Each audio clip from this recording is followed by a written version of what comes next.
Welcome to the Made in Iowa podcast. I'm your host, Lisa Fox, live from the Iowa Everywhere studio.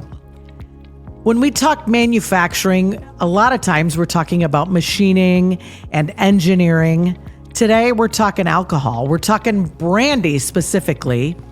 Will Rogers, who owns the Monks Brandy company, joins us to talk about his divergence from politics into alcohol. You're going to love this story as much as I did, I promise. Thanks for joining us. One of the pleasures of my job is uncovering these little treasures, and you never know where you're going to come across them. You and I saw each other at the Drake Relays. I think it was this last year. That's correct. Behind Peggy's. Yes. And you were offering samples of your yummy, nummy White Russian. Did you have the Sidecar then? Oh, we did not. That came out on Memorial Day weekend. Okay. Will Rogers, it's great to have you in the studio. Thank you. And you made a career transition. Yeah. I'm not going to say later in life, but you didn't graduate college and start pushing brandy drinks, did you? No, that wasn't a part of the original game plan anyway. So I love it. Yeah. So talk about the name of your company that you founded in 22. Yeah. Is the Monks Brandy company. Yeah.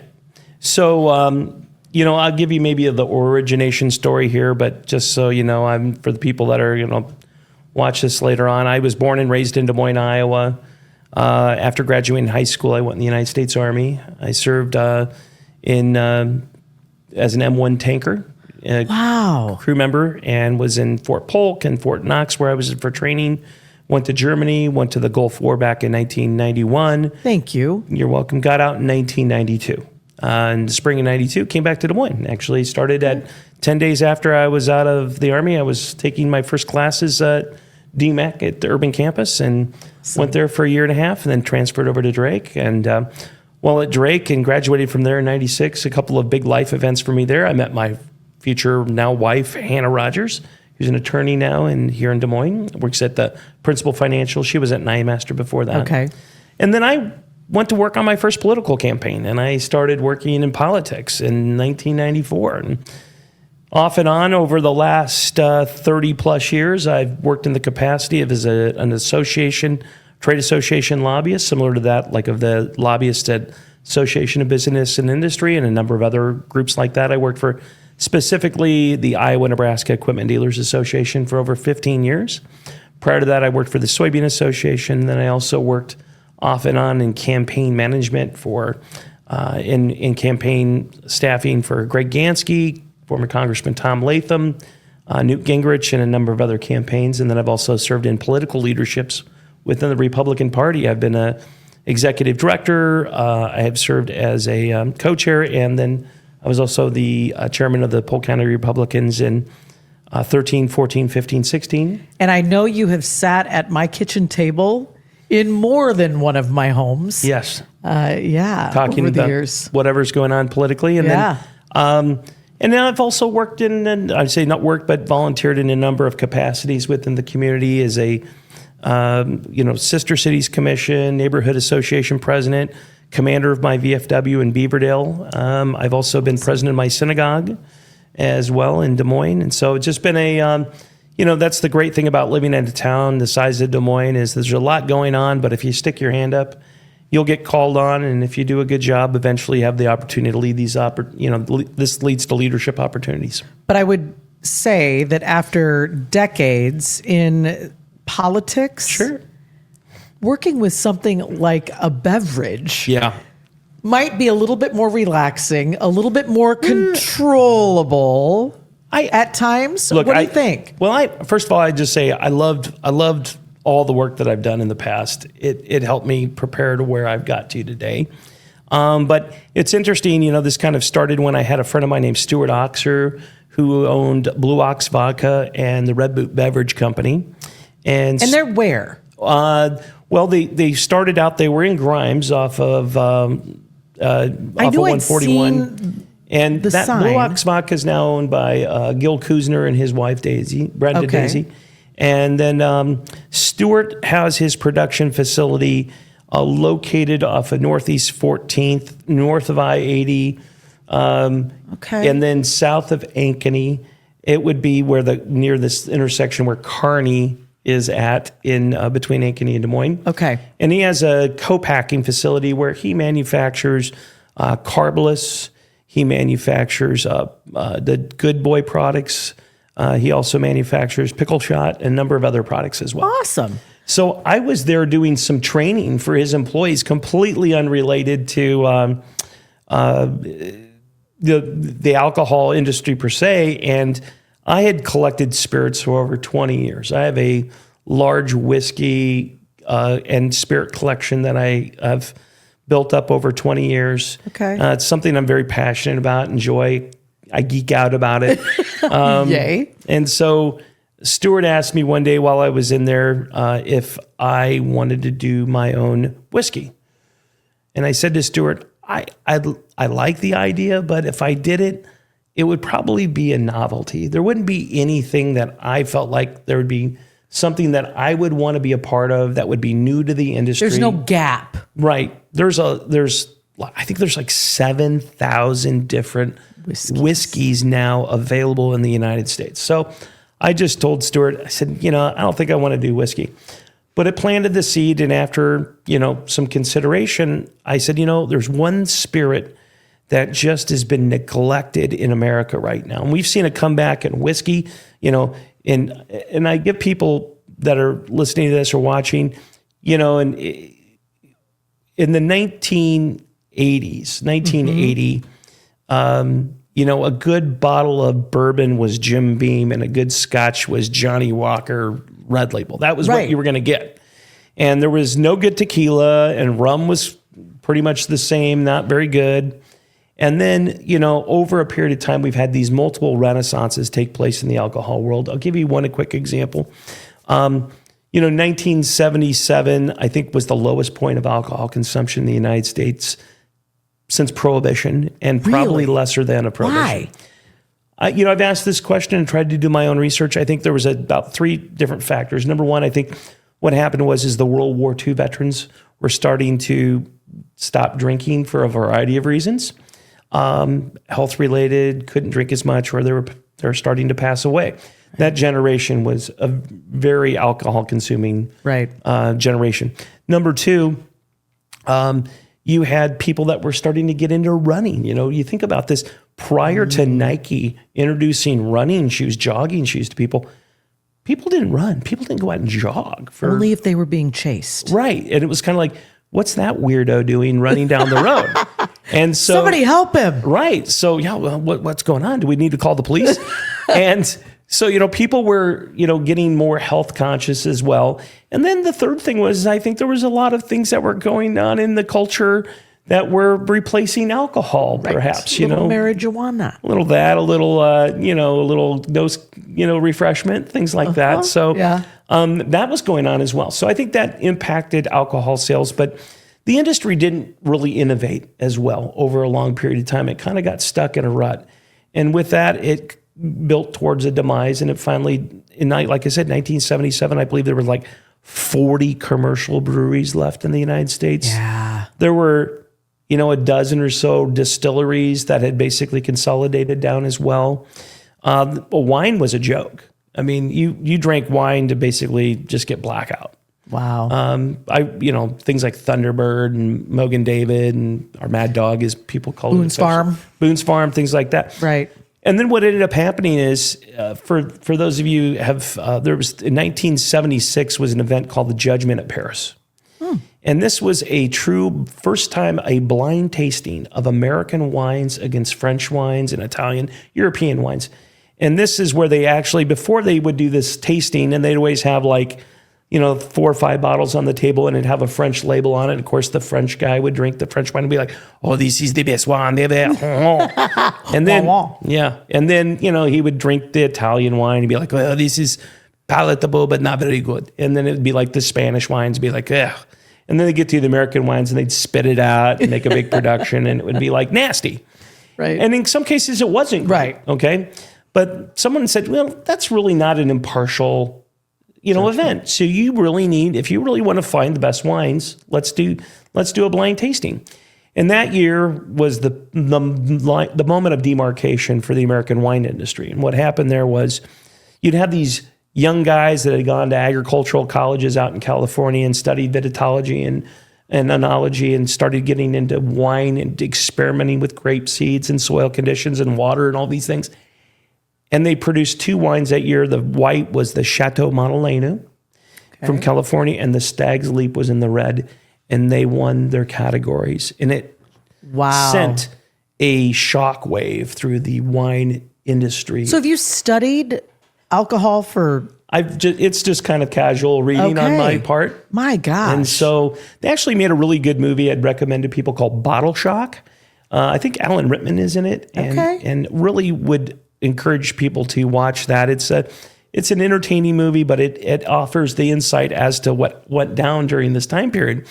And it was remarkable because all of a sudden people were like really interested now in American wines, and a lot of capital.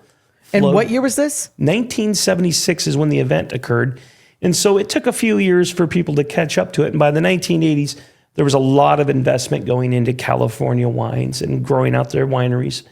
And we went from making 100 million gallons of wine a year to 2 billion gallons of wine a year in the United States. Wow. It's staggering how much wine we produce here.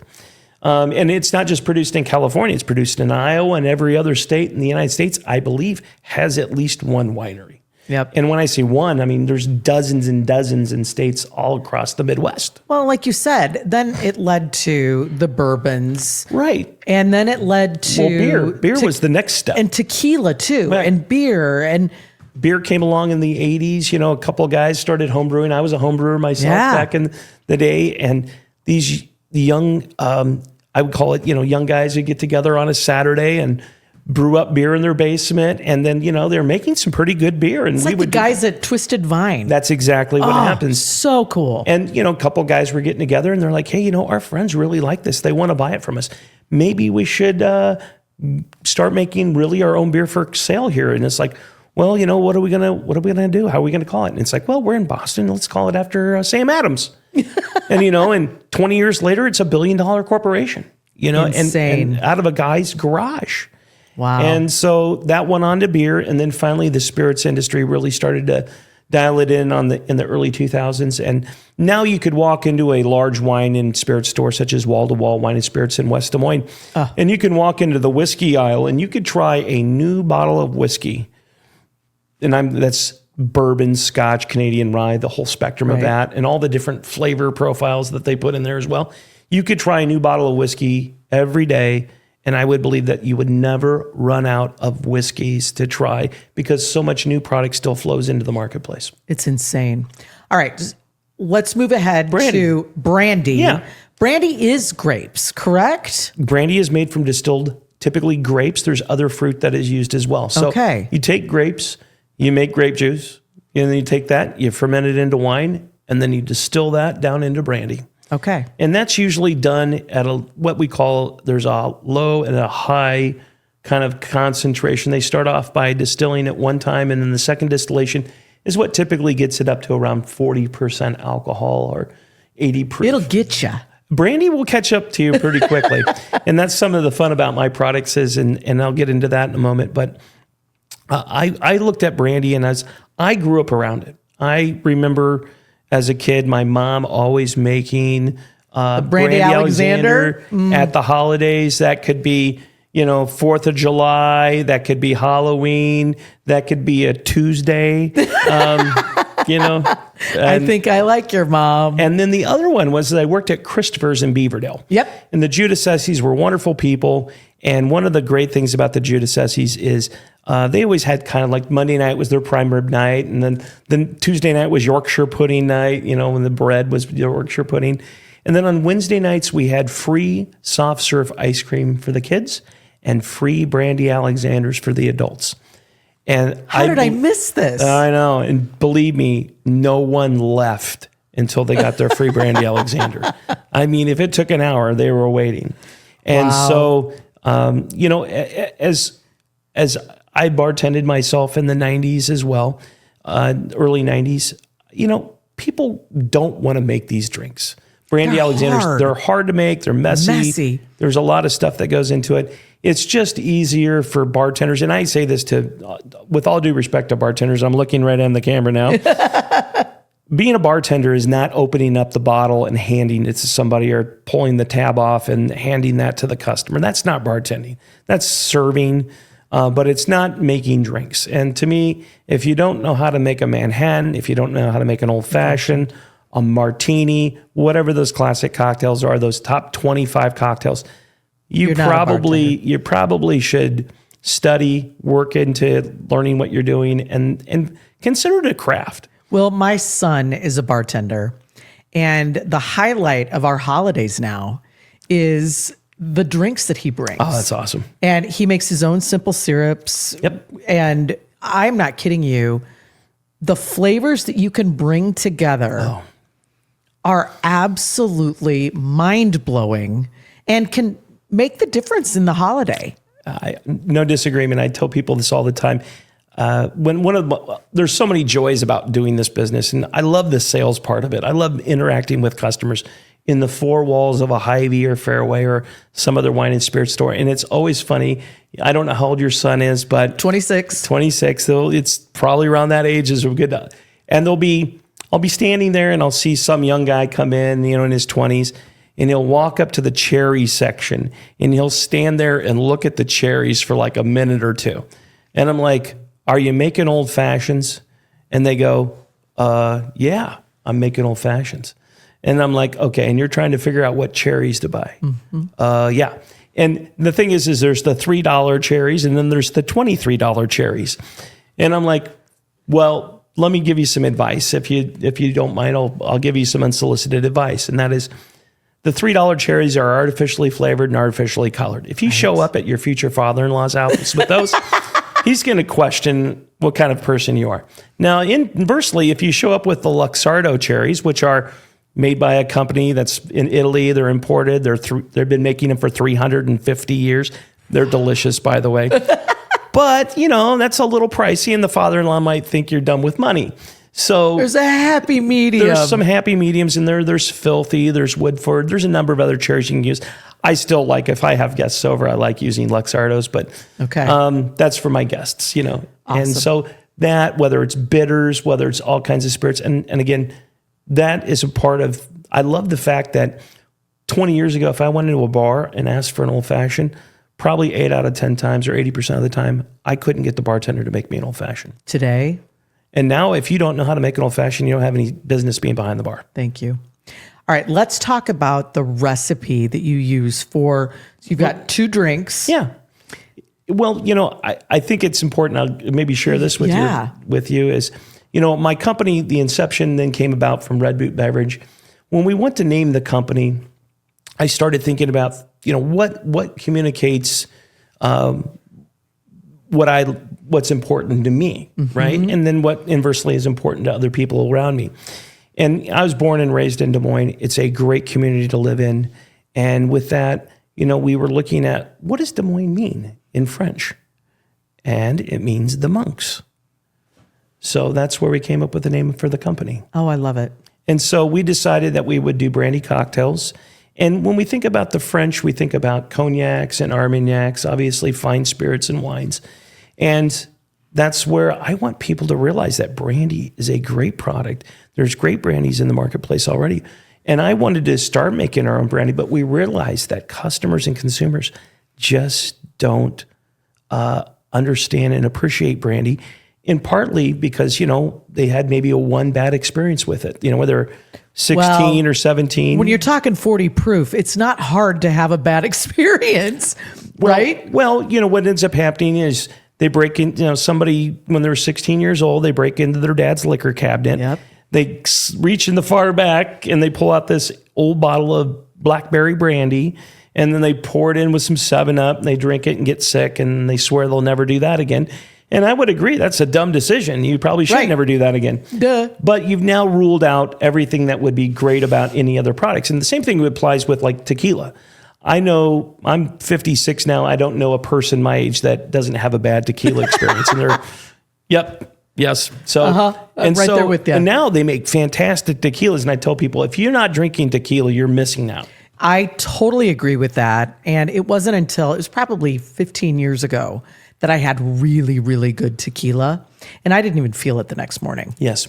So, yeah. And I would imagine the brandy that you use is the same way. So we use, and I would say this, my goal from the beginning was to eventually lead this to a place where we are going to purchase or grow grapes here in Iowa, crush that into grape juice, then turn that into a wine, ferment it into wine, and then distill that into brandy here in Iowa. True Iowa-based product. That would be amazing. Are you doing that now? Well, that's on the horizon, okay? And I love it. Everything has to deal with money. I get it. So, all right. So you asked about my products. I want to go back to you call your buddy and you say, I want to do something with brandy. Yep. What did that look like? Did you guys sit down and start tasting together? So that's interesting.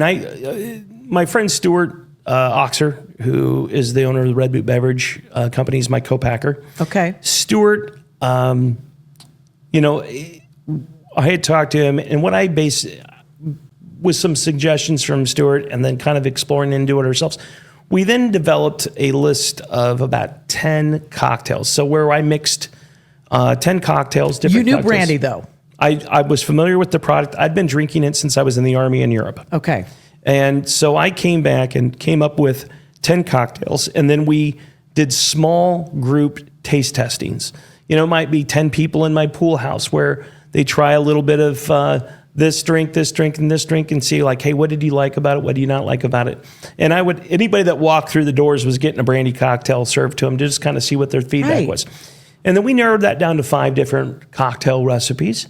And then based on that, we did a couple of different events where we had like up to 50 people trying these cocktails and giving us market research survey feedback on them. Cool. And the number one overall cocktail that people loved was the Brandy Alexander. Okay. And within that space, that was like 80-20. 80% of people loved it. 20% of people didn't love it. Didn't love it for a variety of reasons. Some maybe they don't have the palate for sweet as much as other people do. Got it. Some people don't like creamy. That's also a prohibit. There's people out there lactose intolerant. And do you use actual cream? We use actual cream. Wow. So we narrowed it down to the top really 3 products. And then what we did is we leaned in first on the Brandy Alexander because it's so unique. It's such a different product. And this is the Brandy Alexander. Yeah. Now, I'm going to taste it.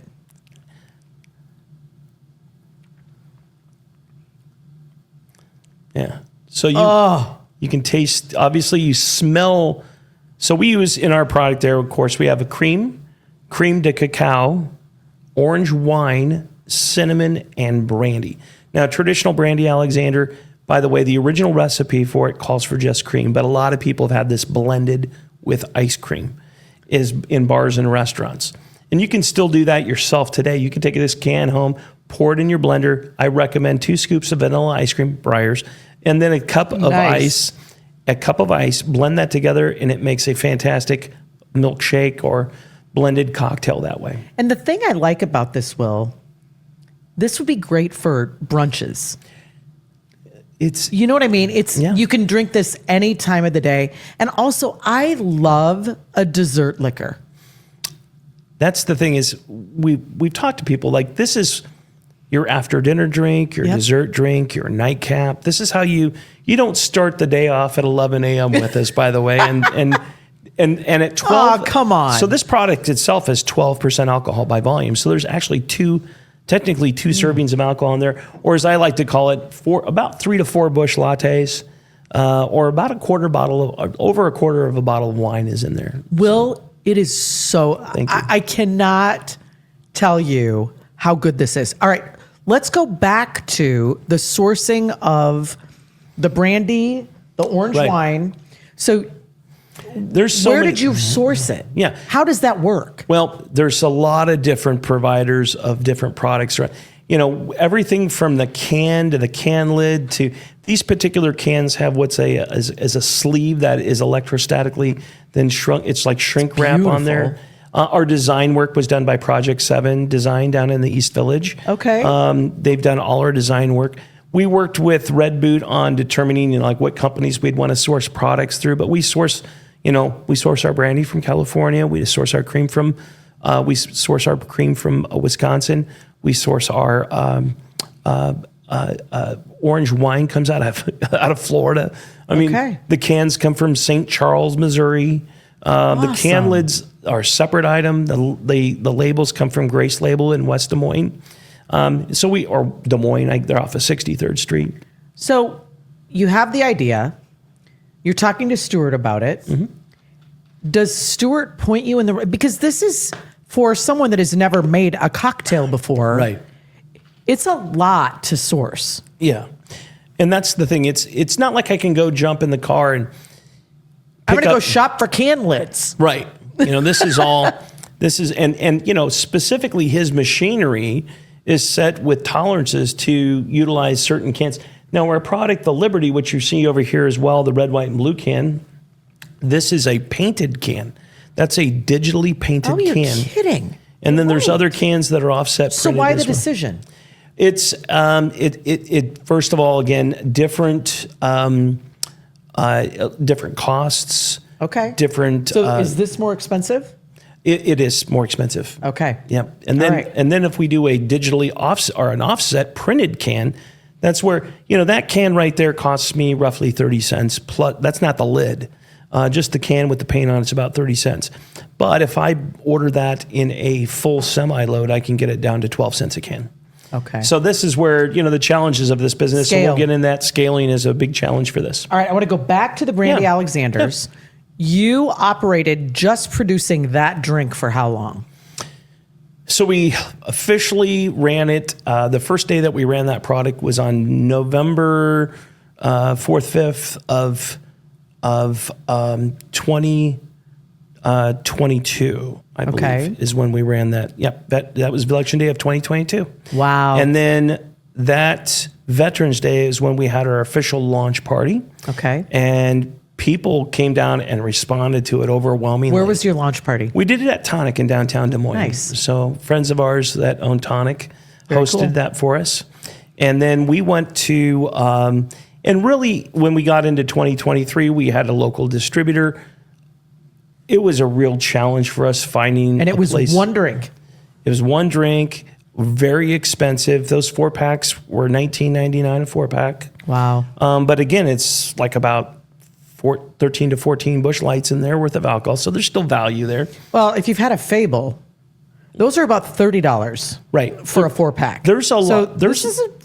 It's a people will spend money on wine that isn't any. They'll spend money on whiskeys that are hundreds, if not thousands of dollars, things like that. So I don't think the cost, it's not like I'm selling to the masses, so to speak, is more as I'm trying to find a market of 3 to 5% of all consumers of alcohol to maybe consider buying our products. So, and that's plenty. It would be great if everybody in the country was doing that at 3 to 5%. So I'm in. So what ends up happening is launch the company. 2023 was just kind of almost figured out. I had a lot going on with my full-time professional work and all the things I was involved in.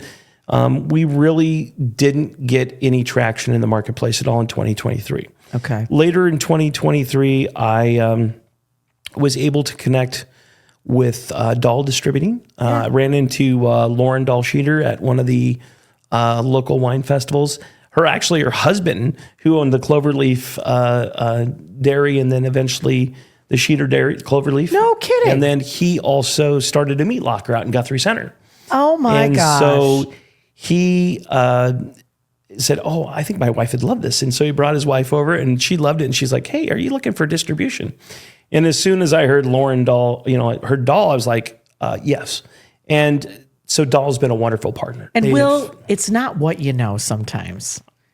It's 100% who you know. What a great opportunity that was. And it was wonderful because when we connected with her, we quickly realized we had so many connections and people that we knew in common and people and so they've been a great company to work with. And so in 2024, we really just started to try to build up some expansion in the marketplace. So I'll just start by kind of benchmarking where we were in 2024. I was by myself still at the beginning of 2024. In May of that year, I hired my first brand ambassador and employee for the company. Awesome. And then we really started to just kind of try to go to more events to where we would sample our products. Then we started to expand into more grocery stores, wine and spirit stores, Hy-Vees and Fairways. That's really our primary targets, and only in Dolls area at that point. We finished the year in 2024 at 20 retail locations in mostly concentrated in the Des Moines metro area. And then I said, if I want to really find out where this is going to go, let's do this full time for myself in 2025. And so I leaned into it in 2025. So we started the year at 20 locations, and we finished 2025 at at 100 retail locations. Awesome. And that's boots on the ground, isn't it, Will? Yep. We're in Dubuque, Davenport, Cedar Rapids, Iowa City, Mason City, Marshalltown, Ames, Boone, everything that touches the metro. And you're in 100 locations now. Yep. You hired your brand ambassador when? Well, Ari, and I hired her in May, but we went from 1 employee to over 25 employees now on payroll. Will. And so these are part-time ambassadors. Sure. And then we've increased our sales year to year by 280%, which was still not, I'm like, look, I'd love to be 2,800% growth. But we also, our social media, we went from 100 followers and likes on Facebook to 1,100 and 1,200. Will, how do we find you on social media? The Monks Brandy company. Okay. The Monks Brandy company. Yep. And I'll go ahead and our website, include that. monksbrandy.com. Okay. Yeah. Now, what was that point where you said, all right, I've got this down. I'm ready to add another product? Well, that's one of the other things that we'd heard from a lot of our customers that love our Brandy Alexander. But, they're like, well, when I think about drinking this, I don't think about drinking it on a, 90-degree day on the boat, or I don't think about drinking this, at the ball game or whatever else that they're doing. So what we decided the second most liked cocktail that we sampled as a part of that initial sampling was a Brandy Sidecar. Typically, that's a lot more it's a citrus profile, a lot more lemon profile if you made it from a traditional recipe. Okay. However, the Brandy Sidecar we developed, we call this the Liberty. Why did we call it the Liberty? Because, I'm a flag-waving American patriot. Mm-hmm. I love red, white, and blue. And I was like, you know what? I'm going to throw the Statue of Liberty on the can, and we called it the Liberty that way. So I love it. And it has got a more orange profile, mm-hmm. and a little bit more lime profile, and then there's lemon, slightly carbonated, 12% or 7% alcohol. So a little more drinkable. Like I warn people about drinking more than 1 can of our Brandy Alexander. If you drink 2 cans of it, I just say, please be a professional. Don't blame me later on, and hide the tequila and don't make any worse decisions. Okay. And whatever happens after that is on you. Okay. And then the Liberty's a little bit more, but I still have customers that, they just enjoy it. They love it. We actually sold out of it about 90 days ahead of where we projected we would be sold out at. My gosh. So it was received very well in the marketplace. So. And same 100 places. Are you selling them both? We only got to about 60 locations with it. And then it was realized we were just like, oh, we're going to run out of this. And so it's tart? That's it. It's tart, but it's not offensively tart. No. It would be great after a bike ride. That's I get that right it there. Would be so good. Now, as far as the bars that are selling your products, where are they? We have a few bars in the metro area that sell the product. It's kind of interesting. We've not really tried to solicit bars and restaurants with this, in part because we're really just still trying to build up brand recognition and market demand for it. So if people go to it's hard to get somebody to try something new in a bar the first time unless you're basically handing it to them. And bars aren't really into hosting that many of those types of events. Right. Hy-Vees and Fairways, they love having us there to sample product. And I love when they have those because it's an opportunity to try it before you buy it. Right. There are so many products out there right now. It's really hard to decide. Well, and if I'm asking somebody to spend $20 of their hard-earned money, I want to make sure that they know what they're buying, that they're going to enjoy. All right, so let's go back to the Brandy Alexander. Yeah. Is it best served over ice? Do you pour it over ice? My and drink it? recommendation is chill it in the fridge and then pour it over ice. But you can drink it straight from the can. Yeah. Also, I have a number of my customers. It's kind of interesting. We've evolved a little bit of stuff, in terms of, I call it swag or items that people love. But for example, our Brandy Alexander, we have people that were like, "Hey, Will, I love this in coffee. Have you tried it in coffee?" So I said, "No, but we tried it in coffee, loved it." And I said, "We're going to lean into this." So we do a coffee promotion. We're going to actually start running that again here in February through March. It will be we co-branded with Smoky Row, a small third of a cup of ground house Sumatran blend coffee from Smoky Row. It's delicious. Yum. And you go home, you brew up a pot of coffee, and then you mix in the Brandy Alexander as your creamer sweetener. And it's similar to what people do with Bailey's or other products. Right. And then, so people love that. So we have a packet of coffee, and you've seen that. And then we also had customers say, "Well, I can't drink a full can," or "I just want to use it for my creamer sweetener." Well, it's hard to close a can, you can't close it back up. So that's where we came up with our silicone can lid covers. And these have been, I got to show you guys, extremely popular. So cool. I'm only showing you the Iowa State colors. He also makes the other colors. But these are the can toppers, and brilliant. Thank you. I love that. We have so people that literally, I think sometimes have bought the product just to get the can. I love it. The can lid cover. So, and nobody else out there has been using it. And that was also part of what fueled our growth in social media this year as well. Can I? Yeah. Our Brandy Alexander, I knew we had something really good. So in 2023, with the only 2 stores under our feet, I entered our product in the San Francisco World Spirits Competition, and we gold medaled that product category. Stop it. Then we decided, you know what? Hey, what was the product category? It was ready to drink cocktails. All ready to drink. Ready to drink cocktails. You got gold. We got a gold in there. And then we entered. Then in 2025, I said, "Look, we're gonna see what more we can do." So we entered it in the International Bartender Spirits Awards. This is a bartender-based competition, and in that competition, out of 100 points possible, we got a 92 and a gold medal there. And then in the summer of last year, we entered it in these Las Vegas Proof Awards, which is a bar and restaurant hospitality publication. Association-based publication, and they had a competition in our category again.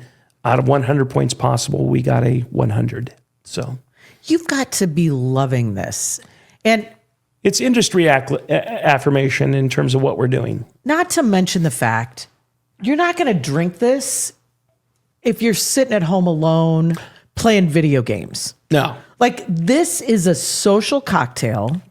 People are typically having a good time while they're drinking it. Yeah. And you are contributing to fun. Yes.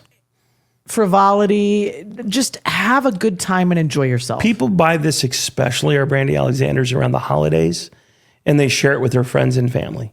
And they may not even drink a full can of it. They may just pour a glass or pour shots of it. Yeah. And it holds with. Yeah. And then the Liberty is something, though, that's a more of a daily type of consuming alcohol there. So now kind of on the horizon for 2026, we're trying to get to a point where we bring in some new products as well. We have a ready to pretty much pull the trigger on whenever we need to is a Brandy Old Fashioned. Now for your listeners and people watching this, it's interesting, Old Fashions, I think more and more consumers are getting aware of what an old fashioned is. The particular Brandy Old Fashioned is a staple of the Wisconsin drinking palate. Okay. And they make they use brandy instead of whiskey. Yeah. And they also use a little more sweet cherry, a little more orange, and a little bit more. They put some carbonation in it, whether it's 7-Up or soda water. Stop it. And people love them. And Wisconsin's the #1 brandy consuming state. Minnesota's #2 and Iowa's #3. And I actually named the product right now. It's currently named the Wisconsin Old Fashioned. How fun is that? And we would. It's got to be paired with cheese. Well, it would be good with a lot of things, but it's a really, again, sweeter cocktail, not as tart, obviously, as the Liberty. We also have a mint julep. So Teddy Roosevelt, also one of my favorite presidents of all time, his favorite cocktail was a brandy mint julep. And so it's mint, simple syrup, and brandy. And so that's what that cocktail is going to be as well. All right, so you've got 2 on the horizon. Yep. I want to, for the entrepreneurs that are listening, that might have an idea, it's no different than making a machine or a widget. This is a drink. And you're putting disparate products together to create something. The great news, I work with a professional company that really helps me make sure that we get, I still have to buy and source a lot of things. Right. But we bring that all together under one roof. And then what we do from there is, beyond that, then I'm here to just basically serve as a marketer. Perfect. So, rather than manufacturing, some people manufacture steel and then it goes from their place off to the rest of the world. They don't really necessarily have to market it. They got distributors or wholesalers or things like that. My business is what happens is I pay to make the product, right? To Stewart, sourcing materials, bring it to Red Boot. They build it. They actually store it for me as well. And then I sell it to Dahl. So then I pay a trucker, or sometimes myself. I've delivered it myself. Sure. Down to Dahl Distributing, which is 7 miles away from where the packer is. And then from there, it goes out to all the different stores that are in Dahl's territory. Once it arrives in the Highview Fairway, then we all go ahead and we schedule our brand ambassadors to go into those stores and sample the product to the customers that are walking in and out of the store at any given time. And or we go to events. So we've been to the Des Moines Wine Festivals. We've been to the Craft Beer Festival. We went to the Altoona Chambers Festival. We've been to the Botanical Gardens Festivals. We've gone to the Cystic Fibrosis Foundation's fundraisers. I mean, we attended, all in, I estimate right now, we've served over 50,000 samples last year alone. My gosh. All right, let's look 10 years down the line. Sure. What states are you in? Right. How are you managing the growth and controlling the product? Because at that point, you might have multiple production facilities. Well, that would be an interesting problem to have. We may be in, our next steps really for 2026 are a few things. Number one, kind of a big question that we have is, obviously scaling. And that is the biggest challenge that I have is I would argue that we're undercapitalized. I wouldn't argue it. We are undercapitalized. We're undercapitalized. To really bring down the cost to the product itself, we need to to build margins in it that make the company truly profitable. Right. We have to control costs and bring down the cost of goods. Yep. And that's going to take some effort on my part this year to really figure out if we're going to borrow money or if we're going to bring on equity investors or what that's looking like. But this year, I'd also like to expand into, we have 3 distributors now in the state of Iowa. We have a distributor in Carroll called that's Ike Allen. We have up in Mason City, we have Cabrick. Now with Dahl has got a big footprint. Yeah, they have about 60% of the counties in the state of Iowa. Wow. But they have 70% of the population in those counties. Right. With Carroll. So do they go to Cedar Rapids? They go to Cedar Rapids, Davenport, Dubuque. Wow. They have Ames. They have out to Council Bluffs. That's a horse. And then they have basically everything around Des Moines. Newton. We're in Newton. We're in Indianola Fairway. Indianola's. We're in Indianola, Knoxville, Oskaloosa. Wow. And so their territory. And when you add in Carroll and we really only have 2 to 3 more distributors and these are Anheuser-Busch distributors. Okay. And I like working with them because they are in the stores routinely at least once to twice a week. Right. And then beyond that, They also have the relationships with the store managers that's helped open the doors up even more. But every one of those accounts we've really had to fight for, with the exception, I mean, there's been a few that really all of a sudden the distributors will take it out and say, what do you think about this, to the local grocery stores in like Audubon, Iowa, or Lakeview, or places like that. And they're like, oh, we love this. We'd love to carry it. And so that's been part of it. But I've traveled all over the state and enjoy getting out and talking to these store managers and owners. Talk to the listeners, because I think telling their friends and sharing the word, we want to support Iowa companies. And so if I've got a product on the shelf that is made anywhere but Iowa versus something made in Iowa, the closer to me creates the desire to buy it. There's a lot of reasons why we've been able to sell to our I call them patrons. Nice. And part of it is it's made in Iowa. Part of it's made in Des Moines. Part of it is it's veteran owned. It's part of it is that they like the sales pitch. Some people buy it because I've had people that don't drink buy the product.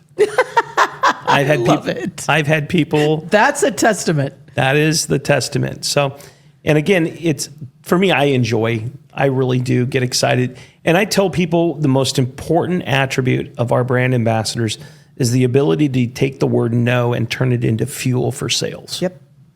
And for me, I love if I go into a store and it's sort of like, how many no's will I get? And then it's like, oh, I'm going to maybe get to a new record.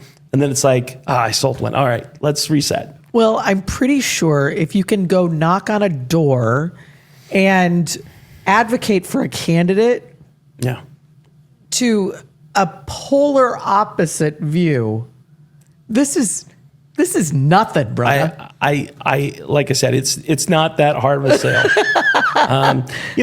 People ask me, why do you go to these grocery stores and why do you go to the wine and spirit sections and stuff like that? And I go, look, if you want to hunt ducks, you go where the ducks are at. And, I'm not standing outside of Lutheran Church of Hope on a Sunday morning trying to sell my product to people. Right. At the same time. And that's not against, they drink at Lutheran Church of Hope, I'm sure. We do. I say Christ's first miracle was wine into water. Or water into wine. Water to wine. Yeah. I mean, come on. So, I look back at it and I enjoy that part of it so much. The things about like, I love doing accounting. It's so exciting. There's a lot of things. There's a lot of moving parts to any business. Right. And thank God and there's risk, Will. Look, I tell people it's, when over the last couple of years, people ask me, I said, well, I kind of looked at this as an experiment in setting money on fire. Do you know Bob Werson with Tassel Ridge Winery? I've met him actually, but yes. We don't have any relationship. Same thing. And I remember one year he lost his entire crop to blight. Yeah. And what are you going to do? You're lighting it on fire in the hopes that you're providing entertainment and, happiness to people. So thank you. Part of when I did this is I'd worked in lobbying at the State House and I'd worked for the equipment dealers. I got to a point where we had done so much and gotten so many things done at the State House over a 15-year period of time. We were kind of running out of things to, quote, do other than just play defense on anything. Right. And then I had a friend of mine, like I said, that offered me another political job that I went and did for a couple of years. And that afforded me the opportunity to also transition into doing the business as well. Awesome. And there have been champions of it, and I appreciate their support as well. And then, what's funny is now the relationships I have with people, patrons of ours, that love our product and that I've developed more than just, hey, you're just a guy who bought product from me in a store, but people that have been over to the house. They've come to our events. Wow. And they're brand champions. They will, we have a gentleman up in Marshalltown who I think he stands out on a street corner waving our flag, just it's just love one it. of those things. Well, and I hope you all try it.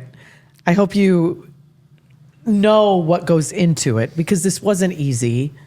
You went It's out still on a not easy. limb. It's still not easy. And so thank you for taking the risk. Thank you for bringing us this happiness in a can. Thank you. And please come back when you introduce your new products. And I think we could do that. all right, that would be I think awesome. we could do that. No, we are. We got. I mentioned. I've done a lot of other things.